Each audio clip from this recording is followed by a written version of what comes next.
হাতে বেশ কয়েকদিনের ছুটি থাকায় চলে গিয়েছিলাম বুকুকে নিয়ে একটু বুকুর মামার বাড়িতে। আর মামার বাড়িতে গেলে বুকুর তো আর আনন্দের শেষ নেই। মামার সঙ্গে খেলা হয়, হুড়োহুড়ি হয়, দাদু গল্প করে, স্নান করিয়ে দেয়, দিদা খাইয়ে দেয়। আমি শুধু বুকুর সামনে থাকলেই হলো, ব্যাস আর কোনো চিন্তা নেই। অবস্থাটা দেখেছো? দিদার কড়া হাঁড়ি নিয়ে বিছানার ওপরেই রান্না হচ্ছে। তোমরা বাজার থেকে কি কিনবে বলো? বল কিনবে কি ব্যাট কিনবে কি রকেট কিনবে কি র্যাকেট কিনবে কি খেলনা কিনবে কি এরোপ্লেন কিনবে কি উড়োজাহাজ কিনবে?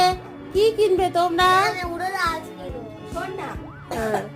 মাসির কাছে আদরটা দেখেছো? যা চাইবে তাই কিনে দেবে। এদিকে করার কিছু না থাকলে যা হয় আর কি, মায়ের সাথে একটুখানি মজা করছিলাম আর কি। বুকুর আদর খাওয়ার পর্ব তো এখনো চলছে আর চলবেও। এদিকে আমরা গিয়েছি বলে দিদিও এসেছিল, দিদি আর দিদির ছেলে। তো বুকুর আনন্দ আর দেখে কি, দুই ভাই মিলে পুরো মামার বাড়ি তোলপাড় করে দিচ্ছে। একেই বোধহয় বলে মামার বাড়ি ভারী মজা।